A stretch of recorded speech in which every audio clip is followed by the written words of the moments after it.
Hi, I'm Stephanie Sterner. Thank you for pressing the play button. This video is all about those people you just can't seem to say no to, and how to take back your power gracefully. In order to do that, you'll need to understand what's happening when you interact with these people. Think about it. Why do we say yes to things that really don't work for us? Why is it that some people seem to own the remote control to our brains, shutting off our capacity to think rationally? You know what I'm talking about. You want to say no. You need to say no. But that's not what comes out of your mouth. And later on, when you're stuck with the consequences, you resent others for taking advantage of your good nature and feel angry with yourself for allowing it. And this will keep happening over and over again until you understand what's going on. So let's get to it. Let's look at some of the tactics people use to turn off the power to your brain and how to turn it back on again. I've chosen 5 of the most common tactics to share with you today. There are many more, but the process is similar for all of them. Let's take a look at our top 5 now. Withholding approval, playing the sympathy card, wearing you down by refusing to take no for an answer, downplaying your feelings, and finally, my personal favorite, the good old-fashioned guilt trip. I've saved guilt trips for last because they're so popular and so painful. That's why I'll be giving them some extra attention at the end. So let's get started on our list. We all want to be liked, don't we? It's just that some of us want that more than others. If you do things you don't want to do in order to get approval, then chances are you don't feel good enough about yourself. If you're ready to take your power back, then you'll need to work on your self-esteem. Focus on your good qualities, take a workshop, or find a good therapist. Do whatever it takes. Every good person feels for those in need. Some people know how to play the victim, convincing us that they just can't manage without us. Often these people have made irresponsible choices, and they're trying to convince us to help them avoid the consequences. Sometimes the best way to help others is to allow them to face those consequences. After all, that's how we learn. If something isn't your responsibility, don't get caught up in over-explaining. A simple "I'm sorry, but I can't help you" is enough. You don't have to justify yourself. Some people just won't take no for an answer. You can explain and explain, but they'll argue you into the ground. How often do you give them what they want, just to end the conversation? Stop engaging in pointless debate. End the conversation. Walk away if you need to. And when they bring it up again, as these persistent folks usually will, refuse to discuss it further. We've already talked about that. I'm not going into that again, or my decision is final should make that clear. If you think this will be too hard to do, try saying, "Sorry, I can't talk now," and walking away. What happens when you state your boundary clearly? "I can't take time off from work this week. It's not okay to yell at me." One of the most common tactics manipulators use in this situation is to downplay your feelings. They may use jokes, pretend to be concerned for your welfare, or even get insulting. Don't let anyone tell you how you should feel. Walk away from insults.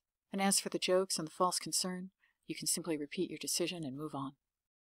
Keep these conversations as short as possible, and start with something manageable. You can build up to the more difficult situations as you gain confidence. As I mentioned earlier, the guilt trip is one of the most popular and effective tactics of all time.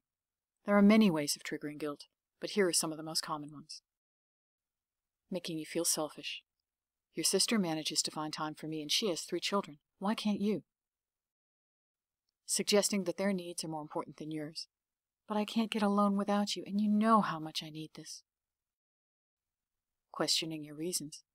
I can't imagine what could be so important that you can't find time to help. Or the more direct approach, why not? Making you feel responsible for someone else's problems. You know I can't do this without you. Or, I'll lose my job if you don't cover for me. Dealing with guilt is a process, and you can't take any shortcuts. But stick with it, and before you know it, things will get easier. First, put your decision off until you've had time to think, clearly, without anyone pressuring you. Say that you'll check your schedule and respond tomorrow, or call back in an hour. Whatever will get you the time you need. Next, decide for yourself whether the guilt is justified. Have you done anything wrong, or failed to do what's right? Ignore what others are telling you and decide for yourself. If you need to take action or make amends, do it. Assuming there's nothing to feel guilty about, continue with the process. If you've done nothing wrong, why do you feel this way? Is someone trying to manipulate you with one of the guilt trips I mentioned, or some other way? Or maybe you're doing it to yourself, comparing yourself to others or taking responsibility for someone else's problems. Take the time to understand what's happening, and if you can't figure it out on your own, ask someone you trust. Sometimes a close friend can see things that you can't. Finally, make a commitment to doing things differently. Notice when guilt starts creeping in and press the pause button. Repeat this process whenever it does, and soon you'll find yourself feeling less guilty and more willing to let others be responsible for themselves. We've covered a lot of material in a short time. It can be hard to say no to some people, but at least now you understand why.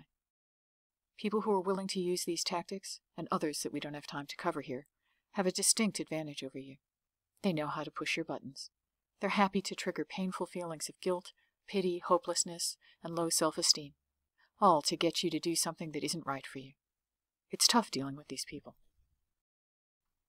Seeing through their tactics will make things easier for you, but sometimes that's not enough. Sometimes we know exactly what's happening, but we just can't bring ourselves to say no. We're feeling too guilty, too sorry for someone, or too exhausted by those endless arguments. It's easier to just give up. But that's where my secret weapon comes in. Wouldn't you love to be able to face disapproval without feeling like a failure? And what about that poor me story? Wouldn't it be great to understand that bad choices lead to bad results, and allow the people who've made those choices to deal with the consequences? And what would it feel like to be immune to the dreaded guilt trip, at least when you've done nothing wrong? Well, that's exactly what my secret weapon is designed to do for you. You see, our emotional responses are unconscious. Most of these programs were put into place when we were young, and because they're unconscious, we don't have control over them, at least not directly.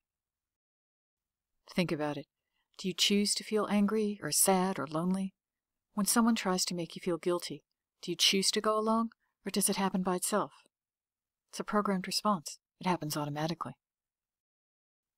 During my upcoming workshop, How to Say No to Difficult People, It's Easier Than You Think, I'll take you through a powerful process called Z-Point.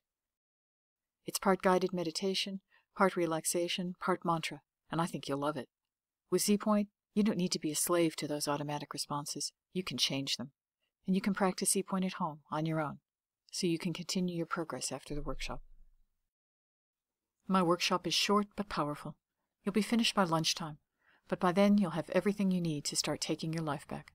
Join me for just one morning, and here's how we'll spend our time together. We'll explore the most common tactics used to manipulate you, the 5 I've mentioned and more. You'll understand the principles behind them and what makes them work so well. I'll teach you how to identify and respond to these tactics in a way that feels right to you. I'll help you to identify the tactics you're facing now so that you can choose the best response. And I'll take you through Z-Point, allowing you to release the difficult emotions that might be preventing you from taking action. I'll show you how to continue this process at home, on your own. And at the end of this workshop, you'll have both the understanding and the tools you need to start making decisions that work for you, even when you're dealing with someone who knows how to push your buttons. I hope I've convinced you to give my workshop a try. I have so much confidence in this combination of information and emotional clearing that I'm offering a full money-back guarantee. If you take the course and you don't feel better equipped to deal with those difficult people, then just tell me within 30 days. If I can't help you, then I don't want your money. You'll receive a full refund, no questions asked. So don't wait. Fill out the form below, and I'll send you all the details. It's time to start taking back your power, so that you can have the rich, rewarding life you truly deserve.